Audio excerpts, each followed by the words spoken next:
Okay, so the next question comes from somebody who wished to remain anonymous, but it's a genuine question, and she asks that after a certain period of time in her marriage, she feels kind of asexual, where she doesn't feel sexually attracted to her partner.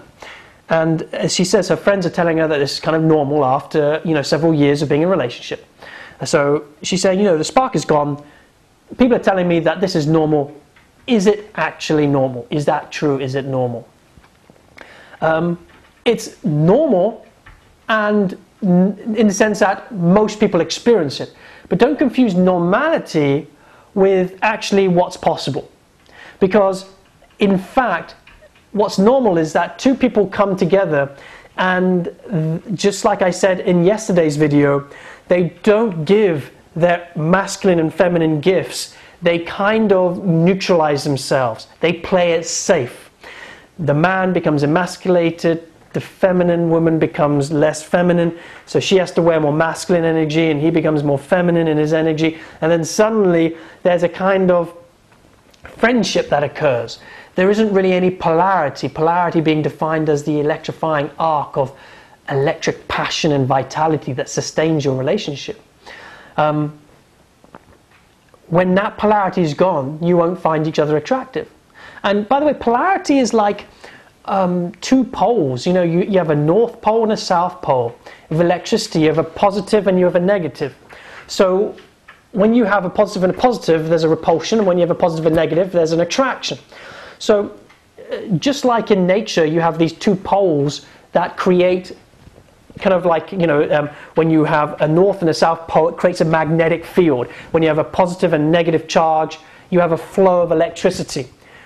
In order to have a flow of intimacy in relationships, you need a masculine pole and a feminine pole. And what happens, of course, is when people when they first meet, they're pretty much in that state. But then as they get into relationship, they actually lose the charge. Literally, when you say you've lost a spark, that's exactly right. There's a reduction of spark, but it doesn't mean there's something wrong with the relationship. It just means there's a habit of depolarization taking place.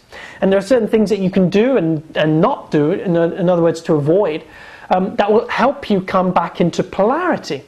So it's something that can be fixed, in other words. So of course, people are not going to, sexual attraction is built on this polarity. So in one day, you can actually look at your husband and see completely a repulsion, a sense of, I don't want to be anywhere near him. And in other moments, if you just worked on your polarity, you'll instantly have a sexual connection with him again. It could be that quick. So is it normal? Sure, it's common, but it's not normal in the sense that when you have a relationship from the heart, where there is a real awareness of the polarity energy moving through you and through your partner, and you're both working to come into both of your authentic masculine and feminine gifts, then there's awesome potential for the spark to not only be how it used to be, but to expand and to go beyond levels that you could have barely dreamed possible. And that is exciting. Now, you also ask another question. You said, I have feelings as well for an ex-husband. How do I know if they are just friendship, whether it's just chemistry, or whether it's actually real romantic attraction, whether it's romantic love? So how do you know whether it's just me, having a love for him as a friend, whether it's really just some sexual chemistry, polarity playing out its thing, or whether in fact it's actually a romantic love? Well, for a start, first of all, the fact that you have a love that you're undecided about, that's confusing you, will create a division in your ability to be fully polarized and giving your feminine gifts with your current husband. So of course that's just an awareness right there to say, watch out for that, because often part of us, when we're not getting what we need, see, there's something that's not fulfilling you in your relationship. There's there's an emptiness brewing in your feminine heart. There's the yearning to be taken, to be seen, to be felt, to be got, to be completely filled is not happening for you. And therefore, it's then natural to start to extend our consciousness and focus outside of the relationship.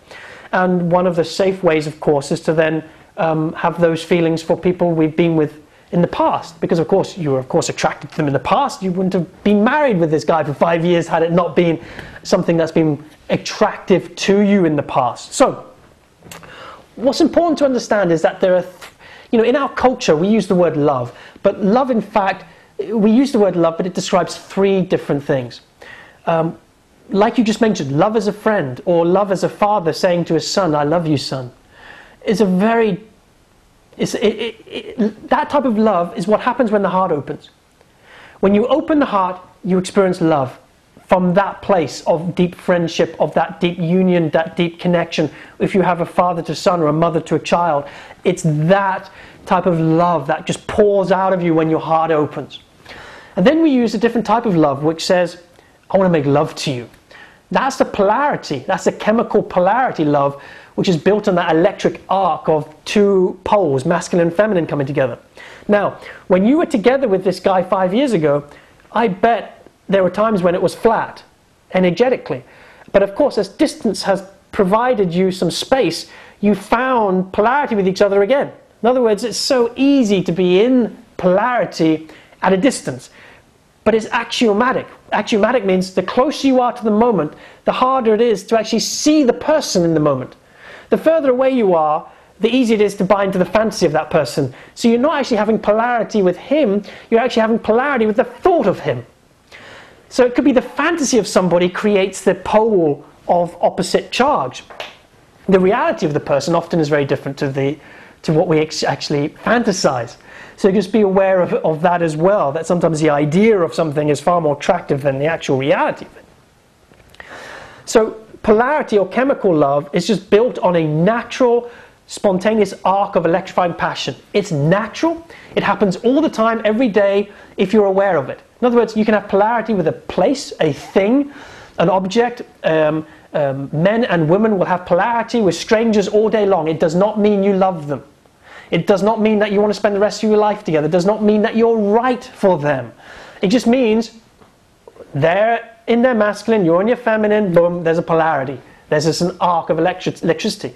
Most people confuse that. They think, oh my God, I'm feeling my heart race, I'm getting blushed, I'm feeling this sexual energy in me, this must be now mean something. No, that means nothing, necessarily.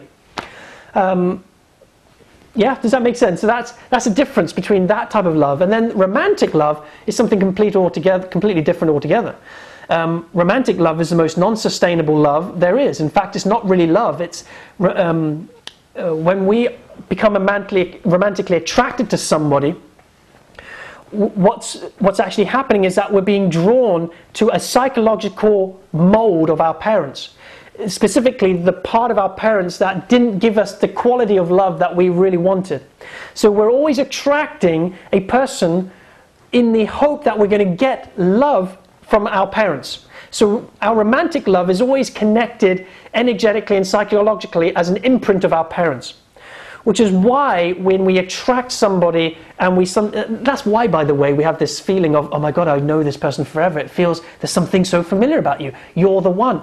Well, of course, there's a psychological recognition that they are the person you've been looking for, because you've been looking for this parental love for a very, very long time. So come on, boom, it matches. That's the romantic love. That's that honeymoon phase that kind of like draws us into that trap. And then we realize that that person is the perfect person to not give us that love. That's why they push our pain bodies so deeply and so quickly and so readily. And the beautiful part of that is, of course, that's the work. That's how we come whole, is that we realize we come into more of who we are when we realize we don't need that love. So romantic love is a psychological projection. That is an illusion. It's a bit of what Marnie Robertson calls a Cupid's poisoned arrow. It's a bit of a biological trick of the mind and our chemistry that kind of pulls us into a relationship only to become pretty disharmonious later on. Love is actually, the real sense of intimate love comes from the practice of opening the heart.